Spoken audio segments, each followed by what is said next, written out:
Advanced troops in the Lido Road drive were supplied from the air by the Troop Carrier Command. Supplies were carefully packed according to weight, size, and breakableness. Then they were loaded on planes with parachutes attached.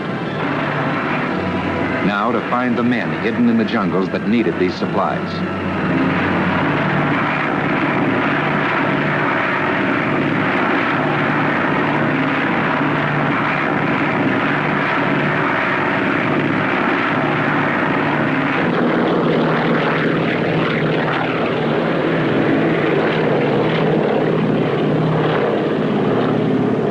The Lido Road is going to be built, said Pick. Mud and rain and malaria be damned. As the bulldozers and tractors cleared away obstructions, Chinese infantry and artillery, trained by the American Army in Ramgarh, India, moved ahead to clear away enemy opposition. The 3rd Battalion lost 20 mules and 2 tons of irreplaceable supplies. When a rifle fire commenced to put the mules which had fallen over the cliffs out of their misery, it sounded to those in the rear as though we had engaged the enemy. This mule just fell into some bamboo and could be hauled out.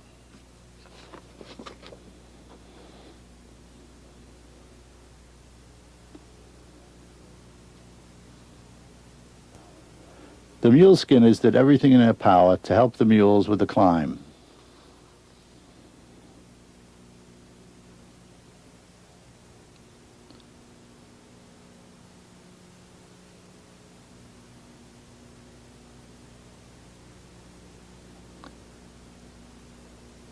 As can be seen, even the sure-footed mules could not negotiate the treacherous slopes.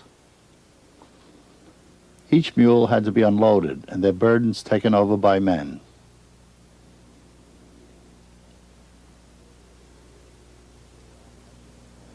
Bearded Major Petito helping to load a 125-pound saddle onto the back of a mule skinner. Men had to do that which the beast could not. Here is the very point of jungle combat. Lieutenant Colonel Beach, commander of the 3rd Battalion, is the second man in frame. Japanese bullets can be seen zipping through the foliage behind him. A BAR man and a rifle grenadier fire at targets of opportunity. The Japanese are only a few yards away.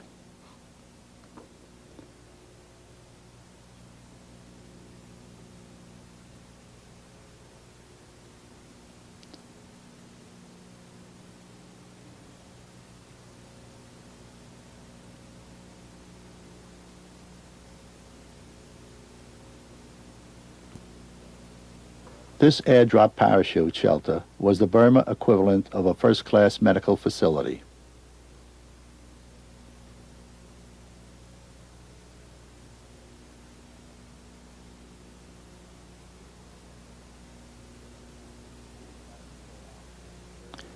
Here, Captain Paul Armstrong, 3rd Battalion, Orange Combat Team doctor, aided by Tony Colombo, Colonel Beach's runner, ministered to the wounded. The blonde kid was Private Page, Samson, Alabama. He died that night.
Broadway was open for business. That night and for 6 successive nights, RAF and American pilots of the Troop Carrier Command, led by Brigadier General William D. Old, flew back and forth between Lalagat and the jungle strip of Broadway, which became a base from which patrols of Chindits fanned out in all directions.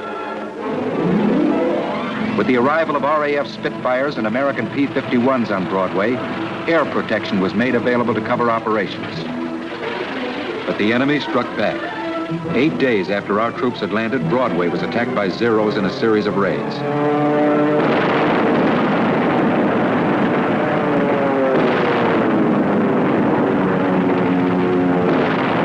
American and British planes landed and took off within close range of the Japs.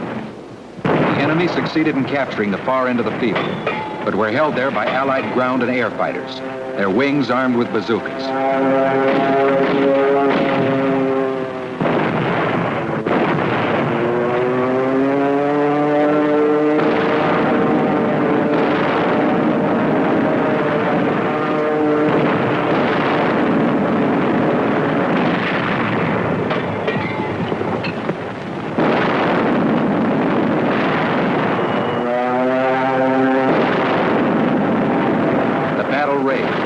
Down as the guns of the enemy were silenced and its troops forced back into the jungle.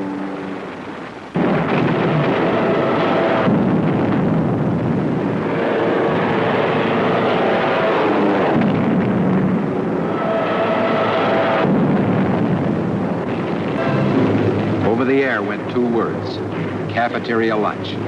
The code signal indicating that Michinaw Air Base was in Allied hands.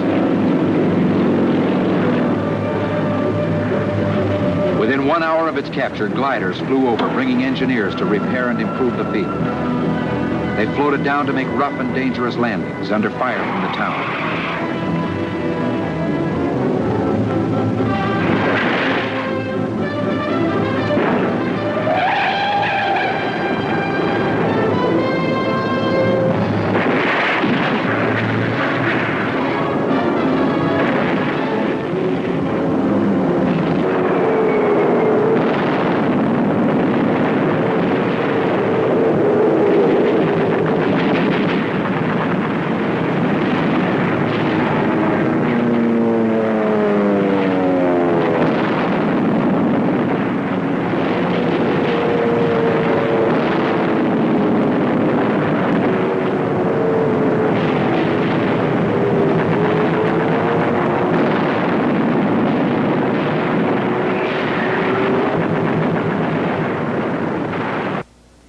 The Mogung Michinaw Road.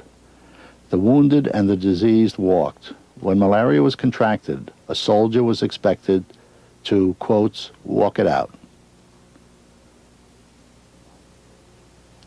13 kilometers to Michinaw.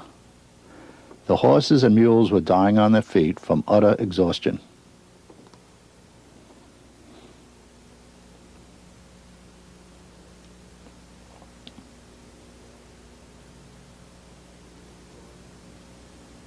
As the unit crossed Namqui Hakka, it was obvious that many of the troops marched in a trance-like state. Tsutsugamushi typhus, malaria, and malnutrition had done their work. 140 of these marauders would die in the coming weeks from typhus alone. 17th of May, 1st Battalion and the Chinese 88th had taken the airstrip, the Japs countered by a successful Zero strafing and bombing attack. We had the 88th Fighter Squadron based on the airfield. They daily provided probably the closest dive bombing support of ground troops in World War II, 2 miles to the enemy.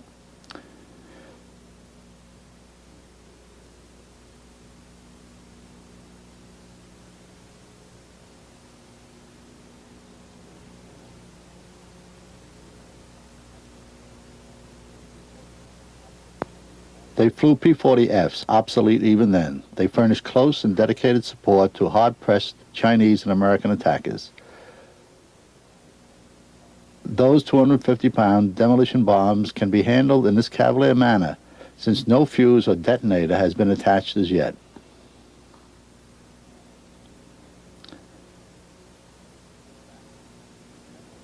This mini factory is an example of Yankee ingenuity. The demolition bombs, because of their thick steel shell, did not carry enough TNT to blow away the jungle and expose the hidden enemy. The 275-pound naval depth charges were fitted with a homemade set of sheet metal fins. The thin steel casing of the depth charge enabled several times more TNT to be packed within. The concussion was enormous.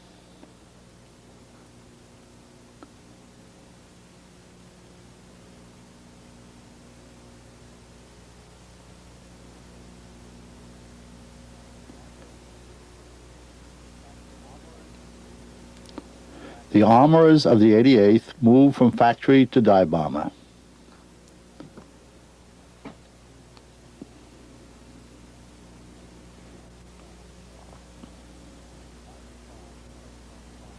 The hybrid bomb is placed on the bomb rack. 3 of the plane's 6 50 caliber machine guns are visible. A small counter-rotating propeller is screwed to a threaded rod on the detonator of the depth charge. A wire fastened to the wing is passed through a hole in the propeller. When the bomb is dropped, the wire is pulled free, allowing the propeller to spin, arming the bomb.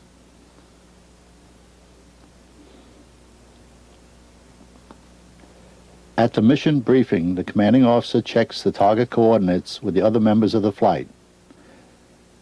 His plane's name is Flung Dung. It flung more than that.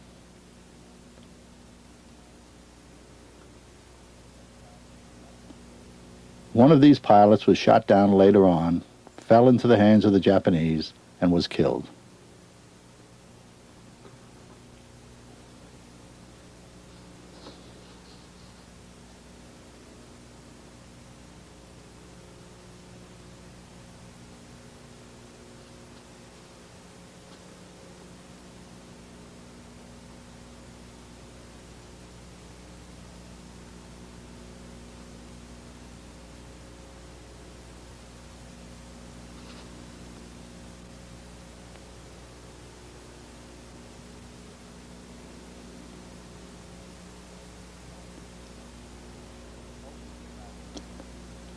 Smoke from the battle for the besieged town rises in front of the mountain. These men are the remnants of the Chindit force which took Mogung, awaiting evacuation.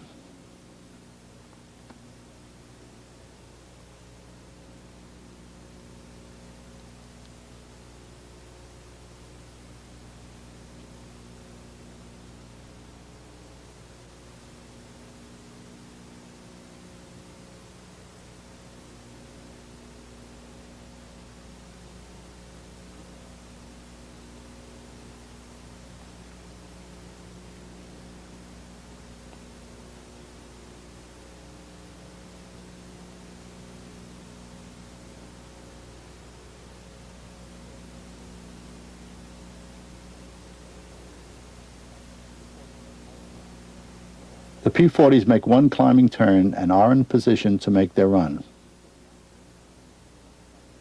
I mounted the camera to the gun sight of one of the planes.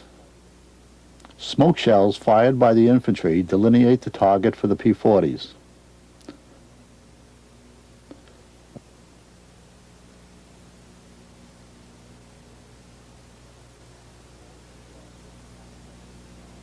A 250-pound demolition bomb falls from the dive bomber and into the enemy bunker.